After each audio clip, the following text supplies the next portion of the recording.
بسم اللہ الرحمن الرحیم۔ السلام علیکم۔ ایئرپورٹ پر مجھے ایک نوجوان لڑکی نظر آئی۔ لڑکی بے پناہ حسین تھی۔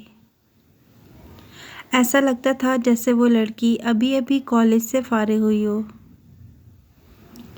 لڑکی کی طرف متوجہ مجھے اس کے خوبصورت حجاب نے کیا تھا۔ اس نے خود کو بہت ہی خوبصورت حجاب میں ڈھانپ رکھا تھا۔ وہ بھی امریکہ جا رہی تھی۔ میں نے اس کے قریب جا کر پوچھا، کیا میں آپ کے ساتھ بیٹھ سکتی ہوں؟ اس نے خوش دلی سے مجھے سلام کر کے کہا، آپ میرے ساتھ ہی بیٹھیے۔ ویسے بھی جس نمبر پر آپ آئی ہیں، میرا اور آپ کا سفر ایک ساتھ ہی گزرے گا۔ اس لیے مسافر کے ساتھ جان پہچان ہونا ضروری ہے۔ میں نے اس کی گود میں مسکراتے ایک چھوٹے بچے کو دیکھا جو کھلکھلا رہا تھا اور اپنی ماں کی طرف محبت بھری نگاہوں سے دیکھ رہا تھا۔ بچے کے ماتھے پر چاند کا نشان تھا۔ یہ نشان میں نے زندگی میں پہلی بار دیکھا تھا۔ میں نے آج تک کسی کے چہرے پر اس طرح کا نشان نہیں دیکھا، مگر یہ نشان بہت ہی نمایاں تھا اور ایسا لگ رہا تھا جیسے یہ پیدائشی ہو۔ میں نے اس بچے کی طرف دیکھ کر لڑکی سے پوچھا، اس کے بابا کہاں ہیں؟ تو وہ خاموش ہو گئی۔ میرا مطلب آپ کے شوہر، کہنے لگی، میں غیر شادی شدہ ہوں۔ لڑکی نے یہ بات کہہ کر مجھے حیران کر دیا۔ تو پھر یہ بچہ، یہ آپ کا اپنا بچہ نہیں ہے؟ بس یہی سمجھ لیں کہ اپنا ہی ہے۔ آپ کا تعلق کہاں سے ہے؟ میں نے اگلا سوال کیا۔ تو اس کے جواب نے مجھے مزید حیران کر دیا۔ اس نے کہا کہ وہ فلسطین سے تعلق رکھتی ہے اور فلسطین کے شہر غزہ میں اس کا اپنا گھر ہے، پر فی الحال وہ اپنے خاندان کے ساتھ رہنے امریکہ جا رہی ہے۔ اور یہ بچہ، اس کے پیچھے بہت بڑی کہانی ہے۔ اگر آپ سننا چاہیں تو میں آپ کو ضرور سناؤں گی، مگر بچے کی ماں کی زبانی۔ اسی کہانی نے میری بھی زندگی بدلی تھی، اور میں یہ سمجھتی ہوں اگر کوئی اس کہانی پر یقین کر لے تو اس کی زندگی بھی بدل سکتی ہے۔ اس کہانی کی ضرورت آج کل کے مسلمانوں کو بہت زیادہ ہے، کیونکہ آج کل کے مسلمانوں کا ایمان کمزور ہو چکا ہے۔ ضرور سننا پسند کروں گی۔ آپ مجھے اپنی کہانی کے بارے میں اجازت دیں تو میں پوری دنیا تک بھی پہنچا سکتی ہوں، کیونکہ میں ایک کہانی نویس ہوں۔ میری یہ بات سن کر اس کے کان کھڑے ہو گئے۔ آپ پوری دنیا کو کہانی ضرور سنائیے گا، مگر میرے بارے میں تفصیلات مت بتائیے گا۔ ہر ایک چیز کو آپ نے فرضی نام سے بیان کرنا ہے۔ مجھے یقین ہے کہ میری اس کہانی کو آپ امانت سمجھیں گی۔ بالکل ایسا ہی ہے۔ میں نے اسے اپنے حوالے سے ہر طرح کی معلومات فراہم کر دی تھی۔ اب یہ بھی اس کا بھروسہ ہی تھا کہ اس نے مجھے اپنی کہانی سنا دی، جو کہ اصل صورت میں تھی، لیکن کچھ تفصیلات میں اس وجہ سے بیان کرنا نہیں چاہتی کہ کہیں اس لڑکی کے لیے کوئی مشکل نہ ہو۔ میرا تعلق فلسطین کے شہر غزہ سے ہے، اور ہمارا شہر اسرائیلی فوجیوں کے نشانے پر ہی رہتا تھا۔ بلکہ نشانے پر ہی کیا، دنیا بھر کی توجہ کا مرکز بنا رہتا تھا۔ ہر کوئی ہمارے شہر کے باسیوں کے بارے میں فکر مند رہتا، کیونکہ ہمارے شہر میں بہت ساری اہم شخصیات بھی رہائش پذیر تھیں، اور میں انہی میں سے ایک کی بیٹی تھی۔ میرے والد ہمیشہ سے ایک جنگجو رہے تھے، اور مسلمانوں کی آزادی کے لیے ان کی کوششوں کو سراہا جاتا تھا۔ اس بات میں کوئی شک نہیں کہ ابا کے تعلقات دن بدن بڑھتے ہی جا رہے تھے۔ شادی کرنا بہت مشکل عمل تھا، مگر اماں ابا کی مخصوص اور خاص ذمہ داریوں کو چھوڑ کر جانا نہ صرف ان کے لیے نقصان دہ تھا، بلکہ ہمارے گھر جنگجو تھے۔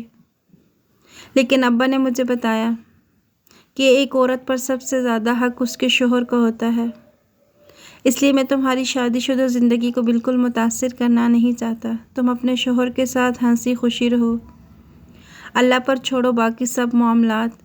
میں یہاں تمہاری ماں اور بہن کا خیال رکھنے کے لیے ہوں اور خود کو بھی سنبھالوں گا۔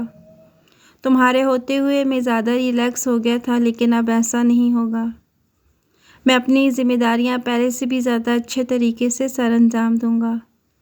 ابا کی بات نے مجھے مطمئن کر دیا تھا۔ بظاہر انہیں یقین ہو گیا تھا کہ میں اب خوش رہوں گی، لیکن یہ ابا کی اور میری بھی خام خیالی ہی تھی، کیونکہ شادی کے تقریباً 1-2 ماہ بعد جب میں اور میرا شوہر سیر کرنے کی خاطر گھر سے نکلے تو ہمارے ساتھ ایک ایسا واقعہ ہوا جس نے ہمیں ہمیشہ کے لیے جدائی کے دہانے پر لا کھڑا کر دیا۔ یہ شام کا وقت تھا جب ہم دونوں افطاری کے بعد تھوڑی چہل قدمی کرنے کے لیے باہر نکلے۔ میں نے دیکھا کہ ایک گاڑی ہمارا پیچھا کر رہی تھی۔ گاڑی کا رنگ ہلکا سبز اور خاکی تھا۔ مجھے اچھی طرح یاد ہے میں نے اپنے شوہر اسلم سے کہا بھی کہ ہمارے پیچھے ایک گاڑی ہے جو ہمارا پیچھا کر رہی ہے، تو وہ کہنے لگے، تم ایک فوجی باپ کی بیٹی ہو، اس وجہ سے تمہیں بار بار ایسی ہی چیزیں نظر آتی ہیں۔ نہ یہاں کوئی ٹینک ہے اور نہ کوئی نارمل گاڑی۔ میں ان کی بات سن کر ہنس پڑی تھی، مگر دل میں ایک کھٹکا ضرور تھا کہ کچھ برا ہونے والا ہے۔ پھر ویسا ہی ہوا۔ 2-3 منٹ کے بعد جب ہم لوگ ایک قدرے سنسان جگہ پر پہنچے تو وہی گاڑی اچانک سے ہمارے آگے آ کر نمودار ہوئی۔ گاڑی ہمارے آگے رکی تو میں نے خوف سے گاڑی کی طرف دیکھا۔ میرا شوہر بھی اب سنجیدہ ہو چکا تھا، لیکن اس وقت سنجیدگی دکھانے کا کوئی مطلب نہیں تھا۔ میں نے گاڑی کی طرف دیکھا تو گاڑی میں 3-4 آدمی بیٹھے ہوئے تھے۔ میرا تو دل کانپ اٹھا۔ یقیناً یہ مخالف فوج کے ہی لوگ تھے۔ ان کے چہروں پر ان کے ظلم کی داستان لکھی ہوتی تھی۔ میں نے انہیں دیکھا تو میں بھاگنے کی کوشش کرنے لگی، مگر میرا تقریباً 8واں مہینہ چل رہا تھا۔ چہل قدمی کرنا میرے لیے بہت ضروری تھا، اس لیے میں اور میرا شوہر یہاں آئے تھے۔ اب اس حالت میں میرے لیے بھاگنا مشکل ہی نہیں، ناممکن بھی تھا۔ میں نے اپنا سب کچھ اللہ پر چھوڑ دیا۔ میرا شوہر بھی بے بسی سے ان لوگوں کو دیکھنے لگا۔ وہ بھی پہچان چکا تھا کہ ہمارے ساتھ کیا ہونے والا ہے۔ اگر وہ اکیلا ہوتا تو شاید بھاگ بھی جاتا، مگر اپنی بیوی اور بچے کی ذمہ داری چھوڑ کر وہ یہاں سے کیسے بھاگ سکتا تھا؟ مجھے بہت پریشانی ہو رہی تھی، مگر یہ پریشانی زیادہ دیر تک قائم نہیں رہ سکی۔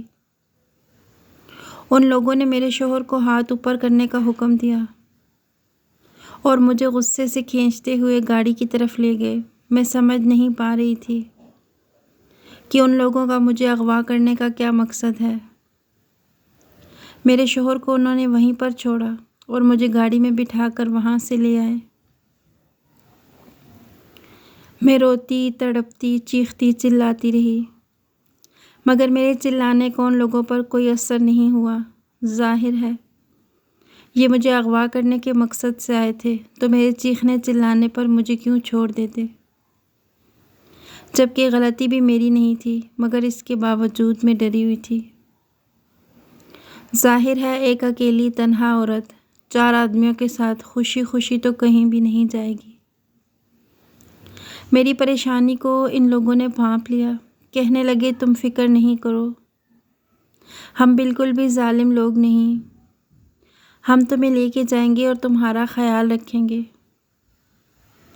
میں سمجھ گئی تھی کہ یہ لوگ میرا خیال جو رکھیں گے، اس کا مطلب اور مقصد کیا ہے۔ ظاہر ہے ان لوگوں نے مجھے اغوا اسی لیے کیا ہوگا کہ مجھ سے اپنے مقاصد پورے کروا سکیں۔ میں چپ چاپ بیٹھی رہی، اپنے ہی دل میں اللہ کا ذکر کر رہی تھی، کیونکہ اس کے علاوہ اس وقت میرے پاس اور کوئی ہتھیار نہیں تھا جو میں ان پر چلا سکتی۔ مجھے ذکر کرتا دیکھ کر وہ لوگ ہنس پڑے اور بولے، تم جتنا مرضی ذکر کرو، تم ایک غلط راستے پر ہو، تو یہ ذکر کرنے سے تمہیں کچھ نہیں ہوگا۔ بہتر ہے کہ اپنے آپ کو ہمارے حوالے کر دو۔ تو میں تمہیں کیا کہہ رہی ہوں، میں تمہارے ساتھ گاڑی میں بیٹھ کر آ گئی، اور کیسے خود کو حوالے کر دوں؟ تم اتنی بچی تو نہیں ہو کہ یہ بات سمجھ نہ سکو۔ میرا مطلب ہے کہ اپنے دل و دماغ کو ہمارے حوالے کر دو۔ ہم تمہیں دنیا کا قابل ترین اور عظیم ترین انسان بنا دیں گے۔ کہ تم کس گندگی میں پڑ گئی ہو، ان فضول کے چکروں سے نکل جاؤ۔ وہ آدمی مجھے سمجھانے لگے۔ تم مجھے کیوں بتا رہے ہو کہ میں نکل جاؤں ان چکروں سے؟ تم مجھے کیوں بتا رہے ہو کہ میں غلط راستے پر ہوں؟ اگر تمہیں اتنا ہی شوق ہے عظیم انسان بنانے کا تو تم خود کیوں اپنے لیے پیدا نہیں کر لیتے ایسے انسان جو تمہاری خدمت کریں اور تمہاری عظمت کی داستانیں پوری دنیا کو سناتے پھریں؟ میری بات سن کر وہ ہنس پڑے اور انہیں شاید میرے غصے پر ہنسی آ رہی تھی، کیونکہ میں ایک بے بس اور تنہا لڑکی تھی، تب بھی ان کے سامنے ڈٹی ہوئی تھی۔ وہ اگر چاہتے تو میرے ساتھ کوئی بھی ظلم کر سکتے تھے، لیکن شاید وہ اس سے بڑا نقصان کرنا چاہتے تھے۔ وہ میرے ذہن اور میرے دل پر قبضہ کرنا چاہتے تھے، جس کی اجازت میں نے آج تک کسی کو نہیں دی تھی سوائے میرے دین کے۔ میں اپنے اللہ کے دین پر یقین رکھنے والی لڑکی تھی جس نے آج تک کسی سے خوف نہیں کھایا تھا۔ میں دل ہی دل میں اپنے اللہ کو یاد کر رہی تھی اور دعا مانگ رہی تھی کہ میری عزت محفوظ رہے، کیونکہ ایک عورت کے پاس سب سے زیادہ قیمتی اثاثہ اس کی عزت ہوتی ہے۔ 1 گھنٹے کے سفر کے بعد ان لوگوں نے مجھے جس جگہ پر اتارا تھا، یہ ایک تاریک مقام تھا، شاید کوئی جیل ہوگی، میں نے دل میں سوچا۔ لیکن میں غلط تھی۔ مجھے یہ جہاں لے کر آئے تھے، ایک تنگ و تاریک کوٹھری میں، میرے علاوہ کوئی نہیں تھا۔ شاید مجھے یہ ڈرانا مقصد تھا، اسی وجہ سے یہاں پر رکھا گیا۔ مجھے خود سے زیادہ اپنے بچے کی فکر تھی، وہ شاید ان لوگوں کو بھی تھی۔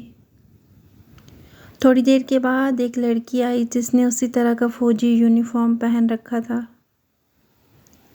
اس نے مجھے دودھ کا ایک بڑا سا پیالہ دیا اور بولی کہ اسے پی لو۔ اس کے علاوہ تمہارے پاس صبح تک کھانے کو کچھ نہیں ہوگا۔ تم امید سے ہو، اسی وجہ سے ہم تمہارا خیال رکھ رہے ہیں، ورنہ جو حرکتیں تمہارا باپ کرتا پھرتا ہے، اگر انہیں دیکھا جائے تو تمہیں مارنے کے علاوہ ہمارے پاس کوئی راستہ نہیں۔ ہم ظالم لوگ نہیں ہیں، تمہیں سمجھائیں گے۔ یہ کہہ کر وہ لڑکی وہاں سے چلی گئی اور میں ان کی منافقت پر حیران رہ گئی۔ یہ لوگ ایسے باتیں کر رہے تھے جیسے میرے سب سے زیادہ خیر خواہ یہی لوگ ہوں، جبکہ ابھی اگر میں ان کی بات ماننے سے انکار کر دیتی ہوں تو مجھے ان کے رویے اور ان کے ظلم کا بھی اچھی طرح سے علم تھا۔ لیکن خیر، یہ میرے عقائد اور میرے یقین سے تو واقف ہی تھے۔ میرے ابا کی سرگرمیاں بھی خوب جانتے تھے، اس کے باوجود بھی شاید اپنی نرمی سے مجھے متاثر کرنا چاہتے تھے، مگر میں ان لوگوں میں سے ہرگز نہیں تھی۔ 20-30 دن مجھے یہاں پر یوں ہی گزر گئے۔ اب میرے بچے کی ولادت کا دن قریب آتا جا رہا تھا۔ میں بچے کی پریشانی میں مبتلا تھی۔ مجھے خود سے زیادہ اپنے بچے کی فکر تھی اور ساتھ ہی اپنے ابا اور شوہر کی بھی بے پناہ یادیں ستا رہی تھی۔ میرے شوہر کے لیے یہ سب سے خاص دن ہوتا جب ہمارا بچہ اس دنیا میں آتا، تو وہ یقیناً مجھے یہی کہتے کہ ہم اس بچے کا نام تمہاری مرضی کا رکھیں گے۔ لیکن بچے کا نام تو دور کی بات، یہاں پر میں اپنے بچے کے پیدا ہونے کے بارے میں سوچ کر ہی کانپ جاتی تھی، کیونکہ اس ٹھنڈی تاریک جگہ میں ایک اولاد کو جنم دینا کوئی آسان بات نہیں تھی۔ میرا دل زور زور سے دھڑکتا، ایسے لگتا جیسے میری زندگی ختم ہونے والی ہے۔ میری امید دم توڑنے لگی تھی۔ ایک دن کمانڈر جو دورے پر تھا، میں نے اسے روک کر اپنی ساری رودات سنائی اور کہا کہ تم لوگ خدا کے کیسے پیروکار ہو؟ تم اتنا رحم نہیں کر سکتے، ایک عورت پر ظلم کر کے تمہیں کیا ملے گا؟ جب میں نے اس کی غیرت کو للکارا تو اس نے جیلر سے کہا کہ اس عورت کو کسی اچھے ہاسپٹل میں ایڈمٹ کر دو۔ تم لوگ ایک حاملہ عورت سے کیا راز اگلوانا چاہتے ہو؟ یہ تو اس آدمی کی بیٹی ہے جو ہمیں مطلوب ہے۔ اگر کسی کو پکڑنا ہی تھا تو اس کے بیٹے کو گرفتار کرتے۔ جانتے ہو کہ یہ بہت ان پروفیشنل حرکت ہے۔ اسے فوراً ہسپتال میں لے جاؤ۔ کس نے کمانڈر بنا دیا؟ اسے تو گھاس کرنی چاہیے تھی، ایک سپاہی آدمی غصے سے بولا۔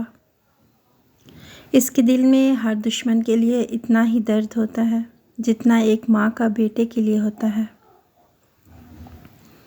عجیب آدمی ہے یہ۔ پیچھے موجود ایک سپاہی بری طرح اس پر برس پڑا تھا۔ شاید اسے یہ بات پسند نہیں آئی تھی۔ اس نے مجھے غصے سے دیکھا اور بولا، مبارک ہو، تمہیں تمہاری بھیک مل گئی۔ ہم تمہیں ہاسپٹل لے کر جا رہے ہیں، لیکن زیادہ خوش ہونے کی ضرورت نہیں۔ وہ ہاسپٹل ہمارے جیل کا ہی ہے اور تم وہاں قید رہو گی۔ بس تمہیں تھوڑا نرم بستر سونے کے لیے مل جائے گا اور کچھ نہیں۔ بچہ پیدا ہوتے ہی دوبارہ اسی کال کوٹری میں لائی جاؤ گی۔ اس کے سخت انداز نے مجھے ڈرایا نہیں تھا۔ مجھے اس وقت اپنی آزادی سے زیادہ اپنے بچے کی فکر تھی جو بس اس دنیا میں آنے ہی والا تھا۔ میں ہر روز اپنے اللہ سے یہی دعا کرتی کہ میرا بچہ خیریت سے پیدا ہو جائے۔ ایک بار میں اپنے والدین سے بھی ملوں اور اپنے شوہر سے بھی، جو میرے آنے کا انتظار کر رہا ہوگا۔ پتہ نہیں میرے یہاں سے نکلنے کے بعد میری دنیا کتنی بکھر چکی ہوگی، مگر میں بس اچھی امید کے ساتھ چل رہی تھی۔ وہ 4 ربیع الاول کا دن تھا جب میرے پاس ایک اسرائیلی فوجی آیا۔ شاید اسے ہم لوگ بہت برے لگتے تھے، مگر وہ مجھے کچھ سمجھانے کے لیے آیا تھا۔ میرے سامنے بیٹھ کر کہنے لگا، دیکھو تم ہماری قید میں ہو۔ اس وقت تمہارے لیے سب سے بہترین راستہ یہی ہے کہ تم ہماری ساری باتیں مانو، تاکہ ہم تمہارے رویے سے خوش ہو کر تمہیں اس کال کوٹری سے نکال دیں۔ تم میں اگر ذرا بھی عقل ہے تو تم ہمارے راستے پر چلو۔ دیکھو تم نے جو کہا میں نے کیا، اور تم کیا چاہتے ہو؟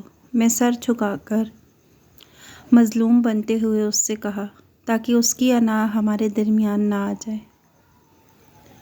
میں چاہتا ہوں کہ تم جو بچہ پیدا کرو گی اسے بالکل ہمارے راستے پر چلاؤ۔ آخر بہادر نسل کا بچہ ہوگا تو ہمارے کام بھی آ سکے گا۔ تمہارا باپ بھی تو بہت بہادر ہے، تو گویا تم میرے باپ کی بہادری کی تعریف کر رہے ہو۔ میں نے اس سے پوچھا تو اس نے کوئی جواب نہیں دیا۔ شاید وہ نفرت میں بہت آگے بڑھ چکا تھا۔ دیکھو میں تمہیں اسے یہودی بنانے کو نہیں کہہ رہا، کیونکہ یہودی بنتا نہیں، صرف پیدا ہو سکتا ہے۔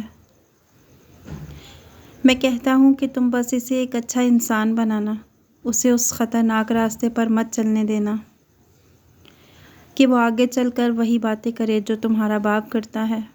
ہم نے تمہیں اور کچھ نہیں سمجھانا، بس اتنا کہنا ہے کہ اپنے بچے کو اپنے باپ جیسا نہ بنانا۔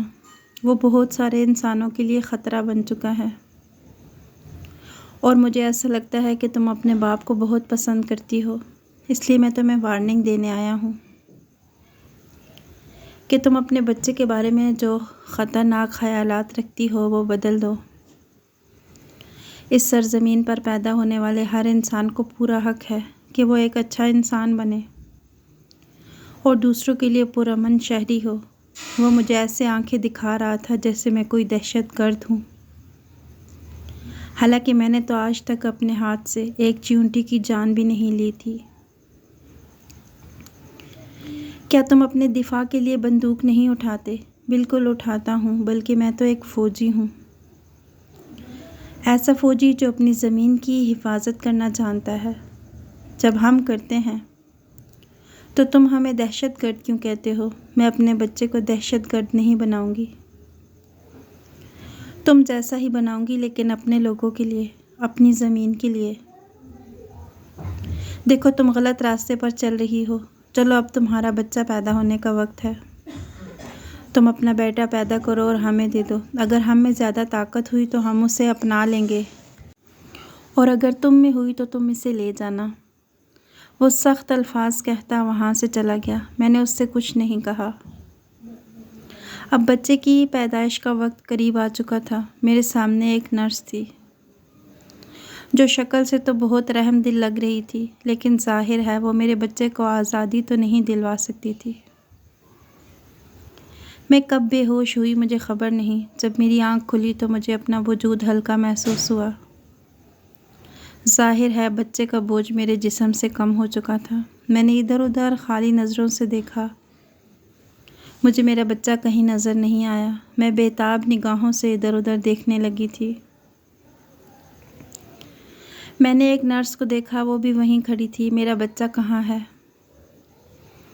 اصل میں آپ کا بچہ پیدا ہونے پر رویا نہیں تو ہم نے اسے ڈاکٹرز کے پاس بھیجا ہے۔ تم بچہ تبدیل کرنے کی کوشش بھی مت کرنا۔ میرے بچے کے ماتھے پر ہلکا سا چاند کا نشان ہے۔ خدا جانے یہ بات میرے منہ سے کیسے نکلی، جبکہ میں نے اپنے بچے کو اس سے پہلے دیکھا ہی نہیں تھا۔ وہ نرس مجھے پھٹی پھٹی آنکھوں سے دیکھنے لگی کہ تم نے تو بے ہوشی میں بچہ پیدا کیا، پھر تمہیں کیسے پتہ چلا کہ تمہارے بچے کے ماتھے پر نشان ہے؟